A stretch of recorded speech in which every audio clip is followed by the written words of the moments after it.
Hello everyone, Juggalozen back at it again, Schlub back with another installment of Schlub Gaming.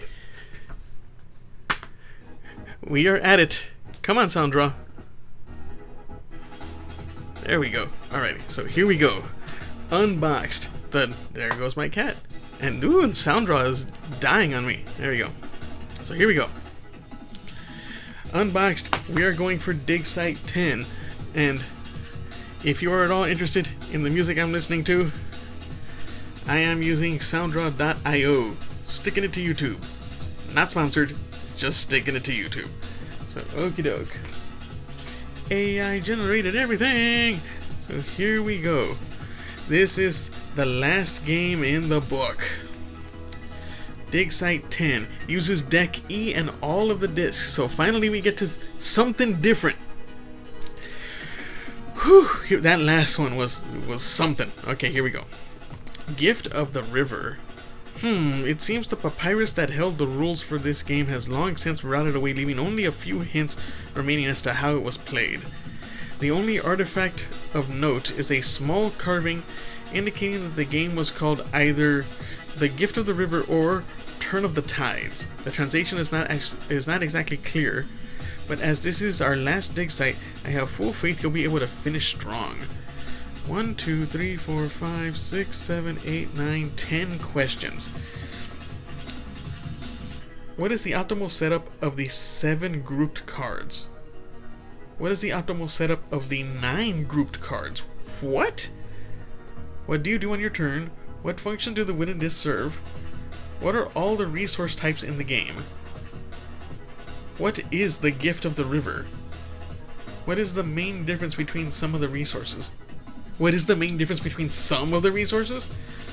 Where are resource costs located? What is the function of the flip item from the 7 grouped cards? What the fuck? When is a winner determined? Well, okay. This is Deck E. First time I'm getting a gander at this one.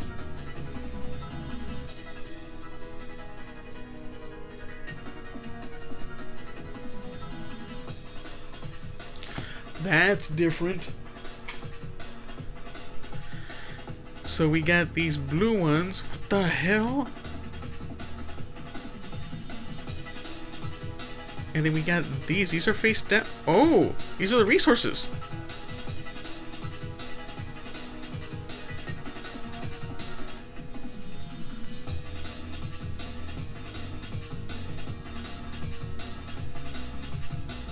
Oh boy. Oh boy. Okay, so we have something talking about. Let me get my relics here. Those things are going to get spent with the quickness. What is the optimal setup of the 7? What is the optimal setup of the 9? 1, 2, 3, 4, 5, 6, 7. 1, 2, 3, 4, 5, 6, 7, 8, 9.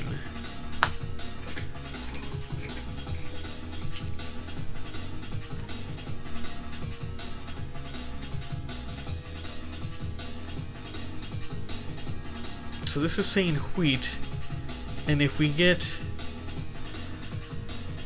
2 wheat and people, we get the bushel. If we have a bushel and a cook, we get bread. If we work 1, 2, 3, 4, 5, and 6 bread, you get a house. And that shows end game. Working on a tree gets you... working on 3 trees gets you 3 wood?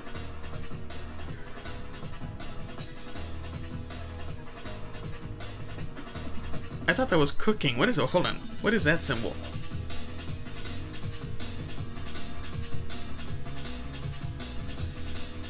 Is that smithing? I don't know what that is. Because you could turn lumber... You could turn wood into lumber, and then you can take this lumber and make it a ship, and that's also an end game condition.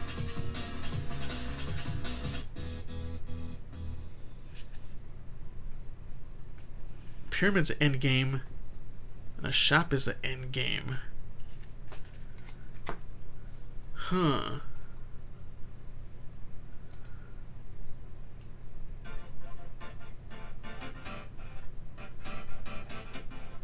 Sheesh. .io is, was it a sound draw starting to conk on me. There we go. Jeez, it's conking on me hard. I might have to make a different choice and just get it to refresh.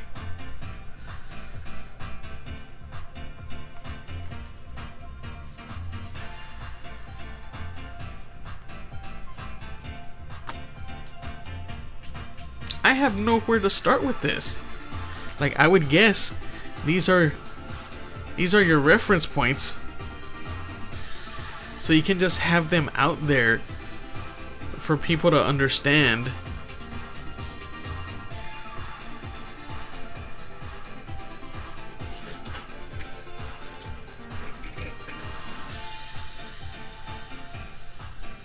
And then you have these.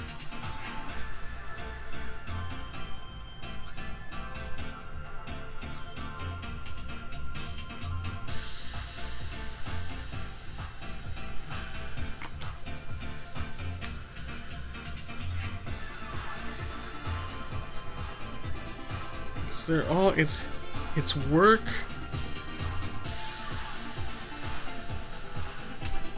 It says working trees, crafting trees, working stone, crafting wheat. There's only one work. No, hold on. Let's see. Work and craft stone. Work wood, craft wood. Work wheat, craft wheat. So wheat's the easy one, wood's a little tougher, and stone's the toughest.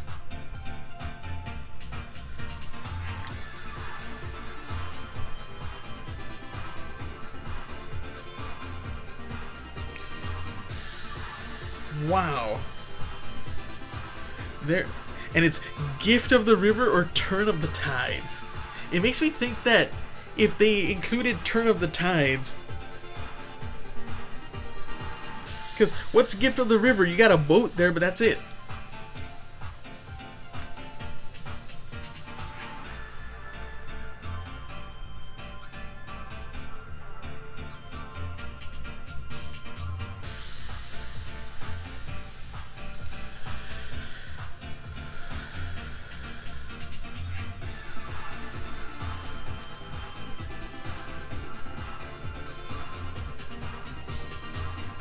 So would you be placing your discs on your resources? I guess you would have to focus hard on all the resources. So is the end game when you have each one of these things? You have a home, you have a boat, you have a pyramid, you have a shop? Well,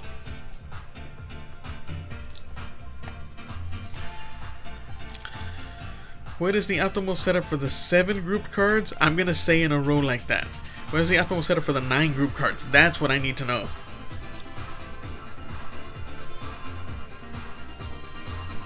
So I'm turning in a relic for that.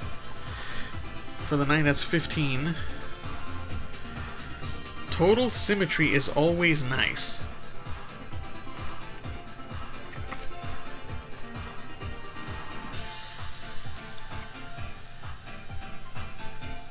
This is the setup?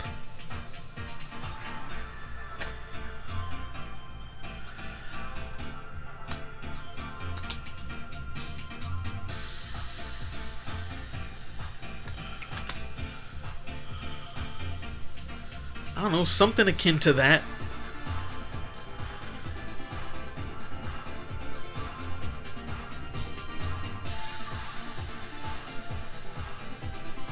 Wait a minute, it's 9 cards.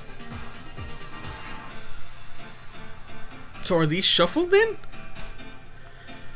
So far everything seems shuffled. I don't know about the resource cards, but this shit I could see being shuffled. Whoa, whoa, whoa, whoa, whoa, whoa, whoa, whoa, whoa, whoa. Hold on. Hold on.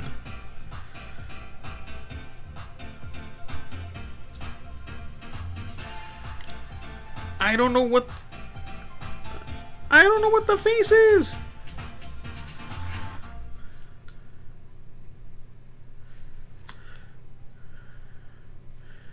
I don't know what the face is.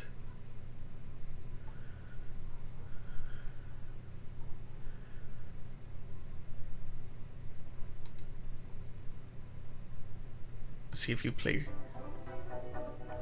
Nope, you're still juking up on me.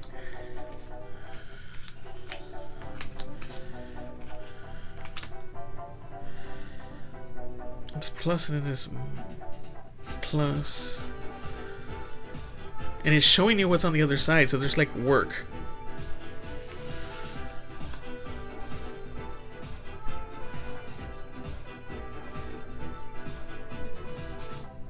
I think it would have to be like this.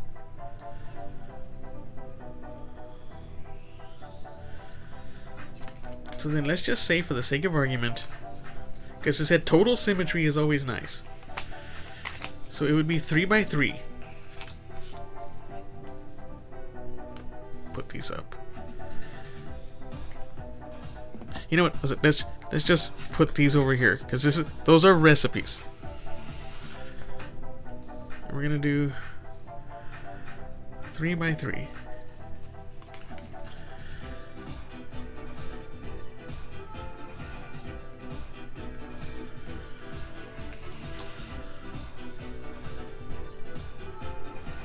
Okay, there it is. There's total symmetry. So then, your discs would have to be placed on these cards to show what your resources are.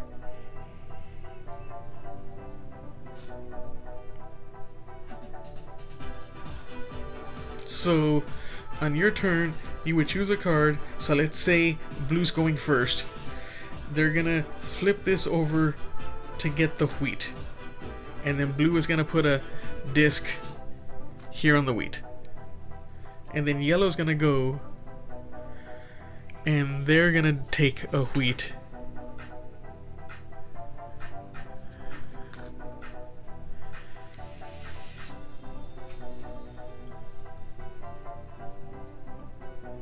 Red's gonna go, and they're gonna work the stone, just 'cause.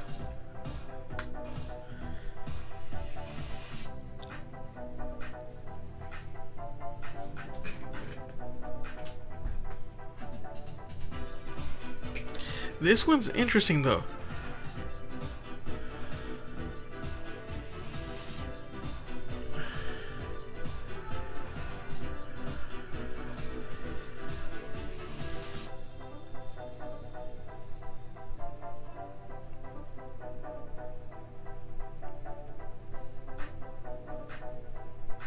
I don't know.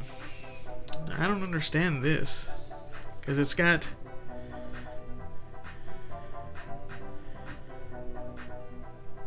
If you pay into this, because the thing in the center is the resource, and the resource here is flipping a card. So why does this have like ingredients all around it? Does it cost 2 of everything and a labor action to flip a card?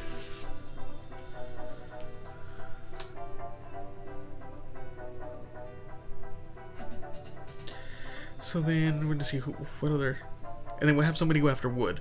So then purple will go after wood.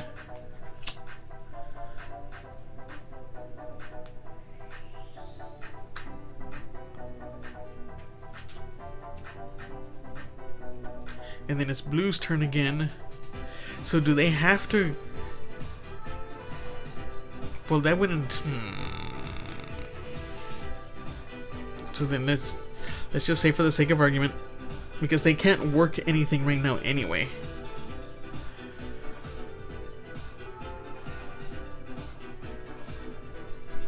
Let's just say they have to keep going.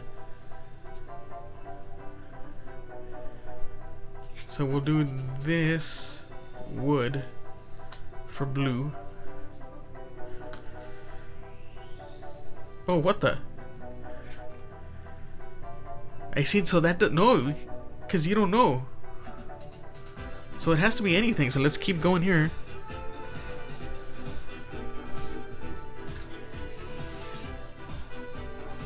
And then yellow is going to take the other wheat.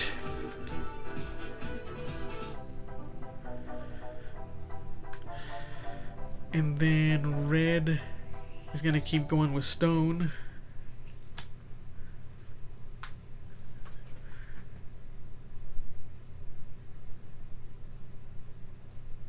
Let me choose something else real quick. So I want to see mood. We're going to change this to heavy and ponderous. See what it comes up with. Forgive me for playing around with sound draw. Okay. So I want to have enough to do an action. So if I have as the blue player, hold on, did I do anything with purple? No, I did not. So purple was collecting wood. And there's already 5 of these labor out there, so we're going to do that. Get another wood. Okay. So we play this one.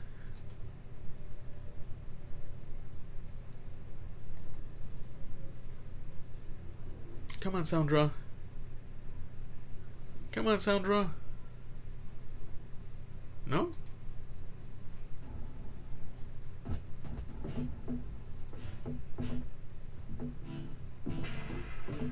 Still sounds like it's having issues, but whatever. Okay. So then we get to the blue player, and the blue player is going to spend 2 wheat and a labor to get a bushel.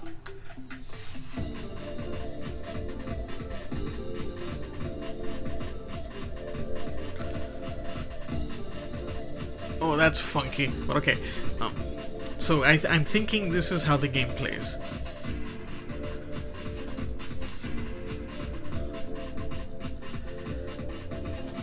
What do you do on your turn? You flip the card of the resource you want to gain. What function do the wooden discs serve? To keep track of your resources.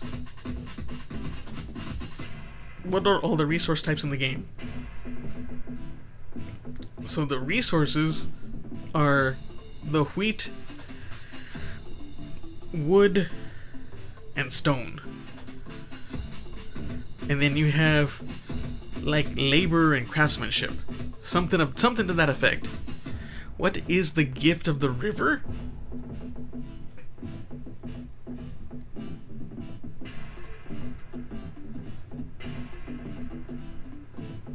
Or turn of the tide? What is the gift of the river? What is the main difference between some of the resources?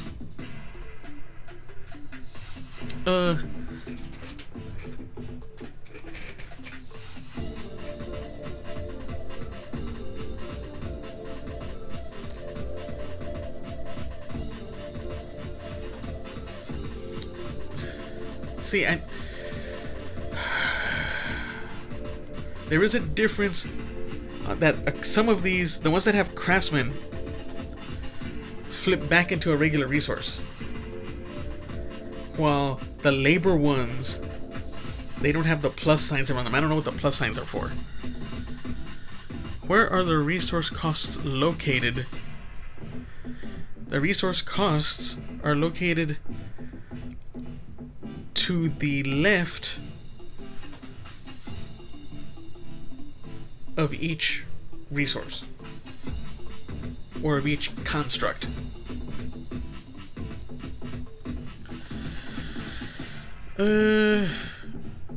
What is the function of the flip item from the 7 grouped cards?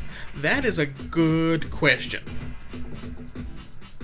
What is the function of the flip item?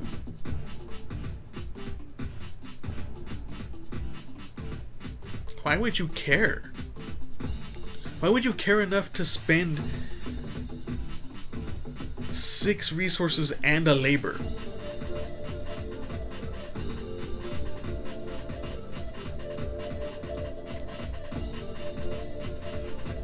resource denial? That's the only thing I can think of is resource denial. And when is a winner determined? A winner is determined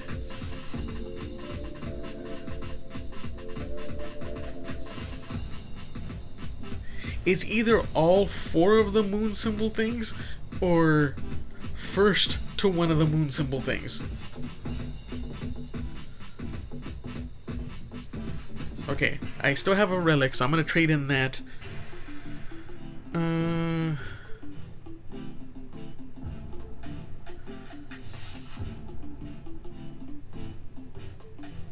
What is the main difference between some of the resources? You can't keep a human in a storehouse.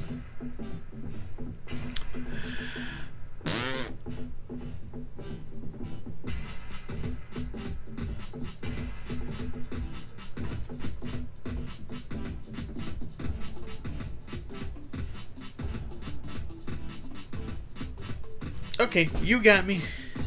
You got me. The people, the labor portion of it is here on the board. And it has to be here on the board for you to utilize it.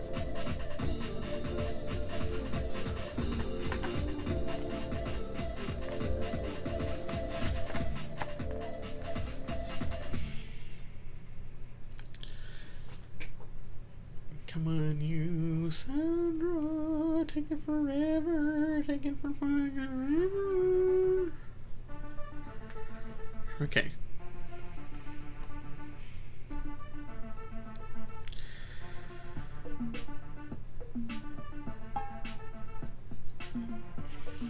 Well, I guess if you're going to talk about resources as well, bricks would be resources.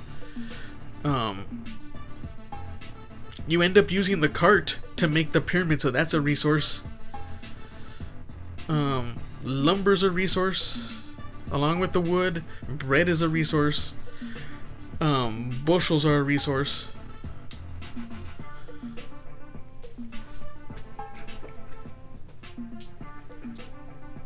And the labor technically is a resource, you just can't keep it.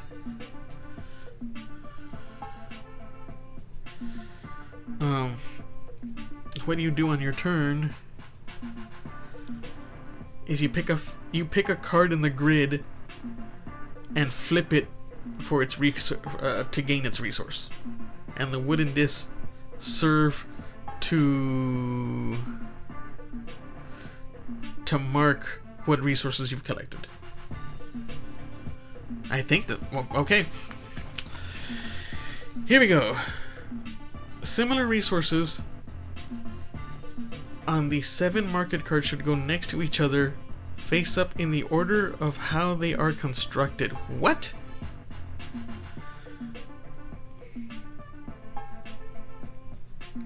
Oh!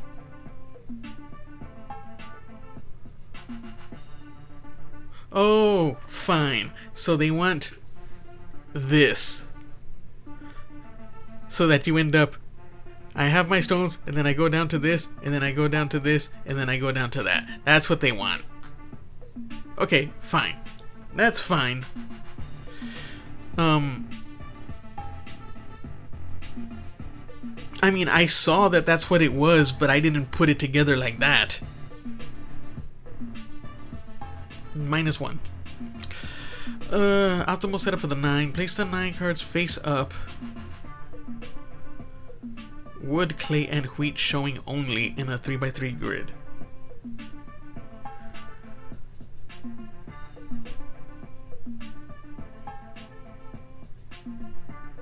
Wood, clay, and wheat in a 3x3 grid. I was correct about that. Because I had none of the labor or nothing. I don't think I had any of the labor showing. Choose a card and gain that resource, then flip the card. Yep. You may then make purchases with the resources you just gained and with the ones you have stored. You may then make purchases with the resources you just gained and the ones you have stored. That's cool. I think that's a -1 because I didn't think that you could do the purchases that same turn. Disarm it to keep track of all the items you accumulate for purchase. For example, if you gain 2 wood, put 2 discs on the wood space of the 7 market cards. If you ever run out of discs, you can always sacrifice them elsewhere to gain what you... fine. So, wood, clay, wheat, builders, and craftsmen. I did say craft, and then this was labor. I'm cool with that one. When some resource cards are flipped to their blue side, that represents the fertility provided by the river. By a river. What?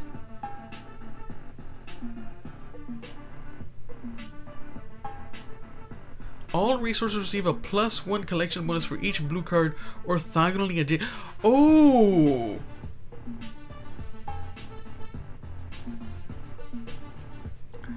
That's cool. 0 points. Okay. The river bonus applies to all resources except for builders.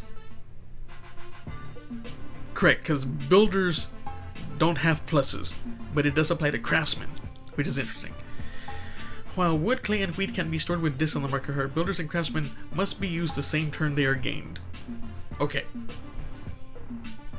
Which is what that clue basically said that. What is the function of the flip item from the 7 group? Oh shit. I answered that as resource denial. Well, we'll see. If you have purchased a flipped item from the market, on your turn you may spend 1 of your discs there to flip any resource before choosing a card to collect. Oh! Because that one you can store. A stored flip is pretty powerful. 0 points. Where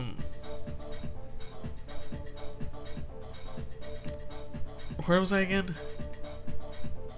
You can do this multiple times if you have the prerequisite number of discs to spend. It's expensive though. You have to spend 6 resources plus the builder to get a flip.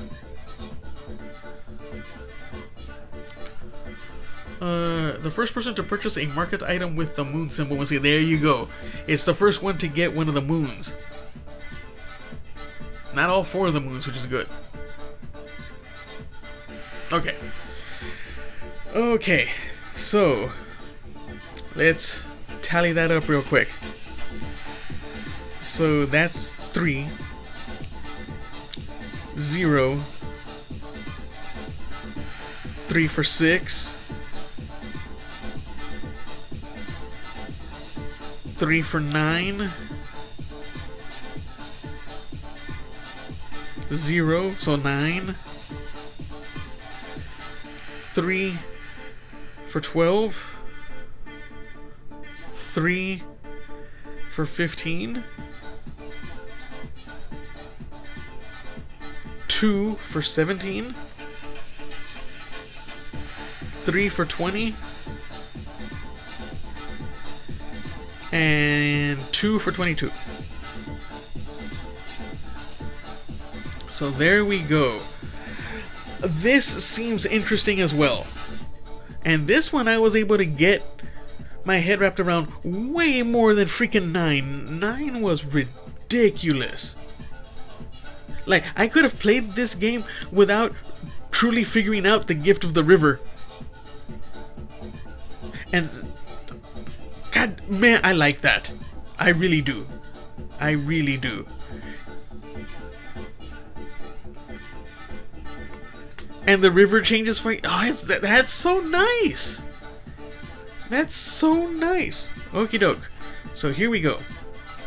So now I am going to total up my score here. There is my calculator app on my iPad. So here we go. So I got 12 plus 11 plus 14 plus 13 plus 13 plus 18 plus 22 plus 23 plus 15 plus 22 for a grand total of 163. And that puts me at Games Scholars. It was Professors of Game Theory and Ludological Geniuses. That puts me right in the middle of the pack. And to be honest, man, like I didn't do, like this hurt me. Like how many? I lost 4 points on that one, and I've had some zeros. So like another. I was on the cusp of Professors of Game Theory. But Game Scholars, you know what? I should be proud of that. I am a scholar of games. I ain't no goddamn assistant. I'm a scholar. So okie doke. So that was it. That is Unboxed, with the exception